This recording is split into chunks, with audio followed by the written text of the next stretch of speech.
আমি হতভাগা ফজলুর রহমান বলেছিলাম, জামাত জোট যদি মেজরিটি পায় তাহলে আমি বিষ খাবো।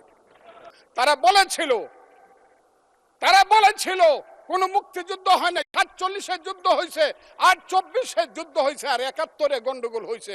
সেই দিন মুক্তিযোদ্ধা হিসাবে আমি বলেছিলাম, আমি বলতে পারবো কিনা কথাটা আপনি, এই আলবদর রাজাকারের বাচ্চারা, এখনো কিন্তু ফজলুর রহমানদের মতো মুক্তিযোদ্ধারা জীবিত আছে। এই দেশে মুক্তিযুদ্ধ হয়েছে, মুক্তিযুদ্ধ সত্য, ৩০ লক্ষ লোক জীবন দিয়েছে, এটাও সত্য।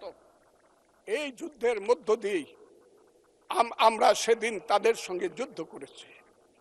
আমার বাড়ির সামনে মব হয়েছে আমাকে হত্যা করার জন্য। সেদিন আমি আজকের পুলিশকে ধন্যবাদ দিল, আজকের মিলিটারিকে ধন্যবাদ দিব। 10 মিনিটের মধ্যে আমার বাড়ির সামনে তারা গিয়ে উপস্থিত হয়েছে আমাকে বাঁচানোর জন্য। অনেক চক্রান্তের মধ্য দিয়ে ইলেকশন হয়েছে। সেই ইলেকশনে তারা কি করেছে, আজকে যারা আমার ডান দিকে বসে আছে তারা কি করেছে, একদিন তো আমরা ভাই ছিলাম নাকি?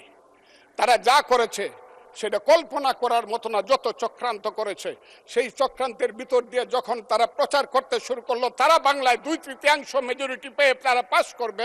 নোভা এলইডি টিভি, ঝকঝকে ছবি, নিখুঁত শব্দ, 5 বছরের ওয়ারেন্টি। নোভা মানি সঠিক মান, নিশ্চিত সেবা।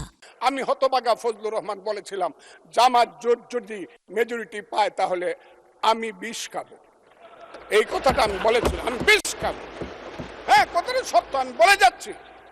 এবং তারা কোনোদিন যুদ্ধে জয়লাভ করতে পারে না, রাজনৈতিক যুদ্ধে, কারণ তাদের পূর্বপুরুষ বাংলাদেশ চায় নাই। বাংলাদেশ যদি থাকে, এই বাংলায় শুধু বেলিচা মিলিয়ার জুই ফুল ফুটে না, এদেশে রক্তগোলাপ, রক্ত জবাও ফুটে। এদেশের জঙ্গলে শুধু কোকিল ডাকে না, এদেশের জঙ্গলে রয়্যাল বেঙ্গল টাইগারও থাকে। যতদিন রয়্যাল বেঙ্গল টাইগার থাকবে, মুক্তিযোদ্ধা জিতবে, রাজাকার কোনোদিন এদেশে জয় লাভ করতে পারবে না। আমি চ্যালেঞ্জ করে বলে গেলাম।